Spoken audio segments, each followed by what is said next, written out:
Greetings and good evening once again. I am Reverend Dr. Kevin Downer. I am ordained within the Metropolitan Community Churches. For those of you who don't know me, I have standing within the United Church of Christ, and I am serving as the interim pastor of Greendale People's Church in Worcester, Massachusetts, and as a consulting pastor here to MCC Boston. And it is always a joy to come out and to be present with you and to share a word this evening. And so tonight I'd like to begin first with one of the lines from the letter of Timothy in chapter 1. That's why I want to remind you to fan into flame the gift of God which is in you. To fan into flame the gift of God that is in you. Each and every one of us, whoever we are, wherever we are on our journey, we're born and created in the image of the God who is love. Each and every one of us, deep within us, resides this flame. It is the flame of hope and the flame of love. It is the true essence of who we are. It is where all of our value lies and where the potential and the power for us to make a difference, whoever we are, wherever we are, so that we truly can join with Christ to bring healing and hope into the world. For me, that is what the story of the Metropolitan Community Churches are all about. It is what the story of this month, when we celebrate African American heritage and we remember the great struggles and the great trials of those who were brought here enslaved from their homeland and ultimately found liberation and freedom. Some of them, on their way, while they were enslaved, actually took refuge in the very roof, in the rafters of this particular church, as part of the Underground Railroad, as they made their way from the Deep South up to freedom in Canada. For over 50 years now, the Metropolitan Community Churches have, in their own way, continued that legacy and continued that journey. There are people in this congregation and in this room right now who have been part of that movement for decades and decades. There are those who are just joining this particular movement.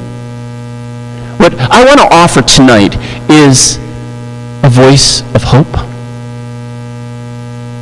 An opportunity for us individually, wherever we are on this journey, to renew our commitment to the vision and the mission of the Metropolitan Community Church, to renew our commitment of what it means to be gathered by God into community, whatever flavor that community may be, the congregation may be, for us to truly be the body of Christ that God is calling us to be.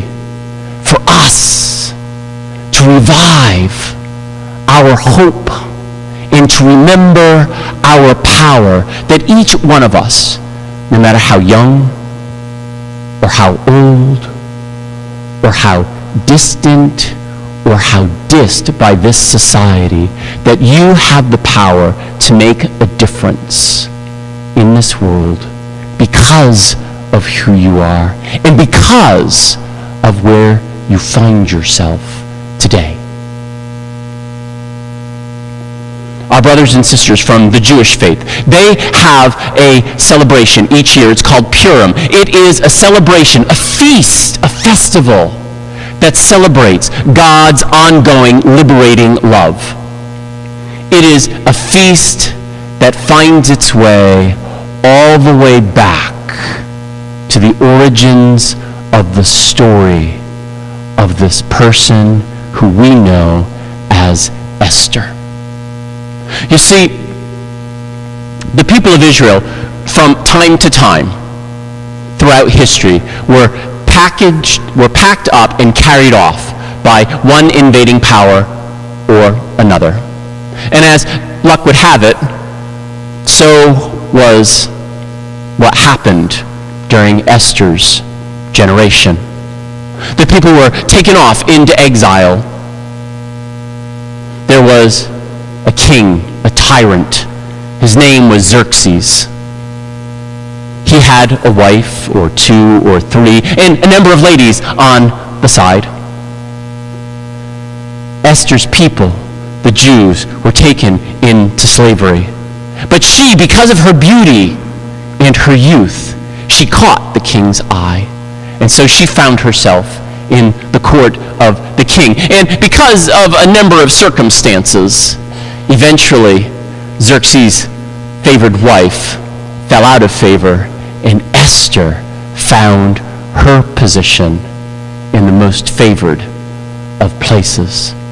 So Esther is there. Her people have been taken away, and they now live in the land of Xerxes. Esther is on the inside. And things are good and going kind of okay. And then, as time goes by, the king promotes one of his servants. His name is Haman, and he becomes one of the most powerful people in all of the land. He's not happy about the Jewish people. And so, through rumor and lie and questions, he creates the circumstances where he ultimately convinces and brings before the king an edict which, if signed, will exterminate all the people. We've heard this story over and over ever since. When one group of people have fear of another, when one group of people want to have power and are afraid of another, one way or another, people end up using their position and their power, not necessarily to do good, but to get their way. And so Esther is living in the court. She's favored by the king. She's completely isolated by what's happening to her own people in the land. And so her cousin, Mordecai, makes his way into court, finds one of her servants, and passes word on to Esther to try to help her understand exactly what's going on. When Esther first hears the news, she's like, but who am I? But who am I? How often as we hear the hurt, the violence, as we read the things that are happening, sometimes in our own legislature, we sit there in silence.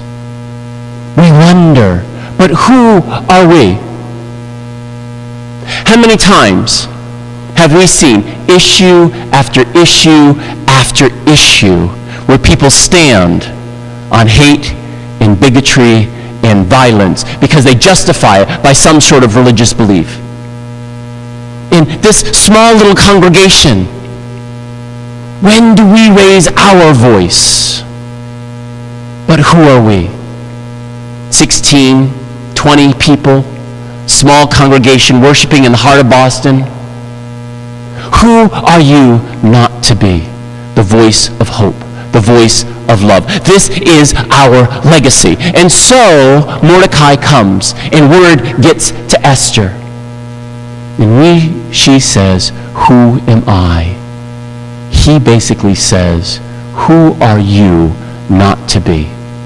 Look, you can sit there in the safety and the silence. You can wring your hands all you want. Mordecai assures Esther that one way or another, God will bring liberation because God is the God of love. You can join with that spirit in that movement and see that you have been placed in this place for such a time as these. Or we can sit silently. We can look elsewhere. We can tuck ourselves under the safety in the folds of some other movement or some bigger denomination or some other people who have more privilege and more power and more presence than us. Or we can risk everything in order for us to be who it is that God needs us to be. When I think of the stories that I hear especially this story of Esther. It reminds me of another story. I read it in one of the books by M. Scott Peck. I don't know that he's the original author, but he shares this story. It is a cute little story. You may have heard it at one time or another. There's a mouse and a bird, and they're sitting on the limb of a tree. The snow is coming down, and it is falling. And the dove turns to the mouse and says, "So, what's the weight of a snowflake?" The mouse looks at the dove and says, "Why, nothing at all." And then the dove looks at the mouse and says, "Then I must tell you the most amazing story."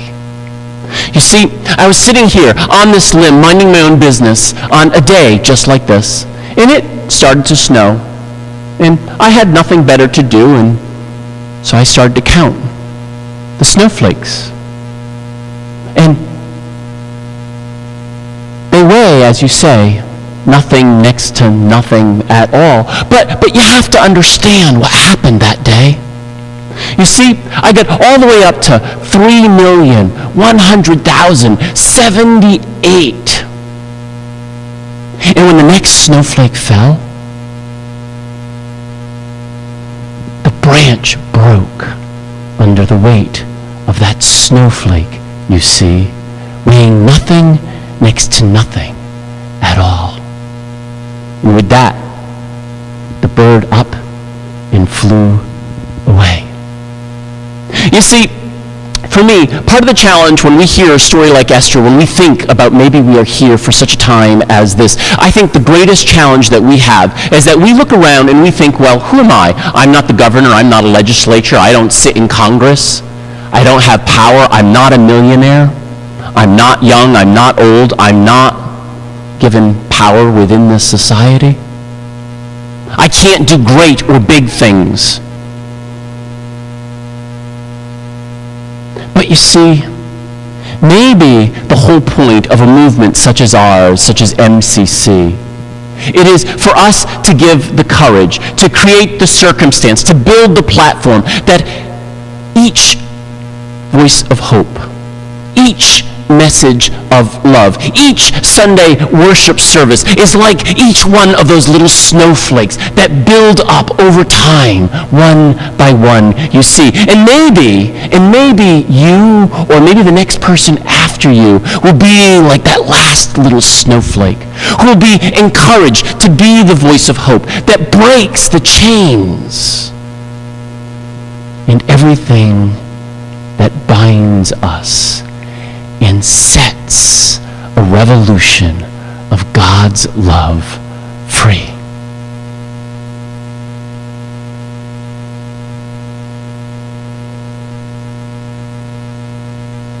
There have been civil wars in Nigeria that came to an end because women and children chose to go on strike on both sides of the conflict.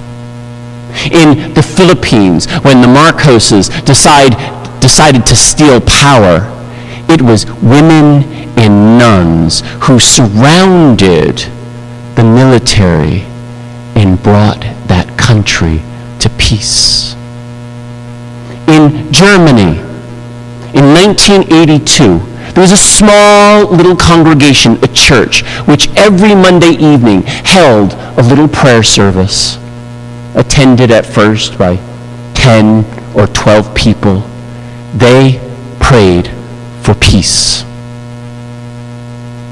Monday after Monday after Monday after Monday. In time, the prayer service grew. Maybe 20 or 50 one day. But then, in the fall of 1989, 7 years later, when the hope for freedom sprang up in East Germany, that little prayer service, the people there one Monday night, they went out into the park carrying candlelights and singing songs of hope and peace. And the next week, more churches joined along. Within 3 weeks, there were 7,000. By the end of the month, 700,000 Germans on Monday evenings carried candlelights in hope for peace. Eventually, it was the movement that began in that small little church 8 or 9 years earlier that ultimately brought down the wall that separated the two Germanys. So who are you is the question, MCC. And more importantly, who are you not to be? There is a foundation and there is a base, which is here. It is from the testament of your hope and your love that you have kept this movement going. But now the question, haven't we been created for such a time as these? I remind you, as the Apostle Paul writes in the letter of Timothy, that's why I want to remind you to fan into flames the gift of God which is in you. It means sacrifice, and it means service, and it means being community in ways that we have been in the past and in new ways that we could never hope for or imagine. But I believe that there are people in this city and in this state and in this world who are hungering for MCC. Let us be the voice of hope. Let us be the heart of love. And let us be the ones who help others to see that there is so much more to you and to me.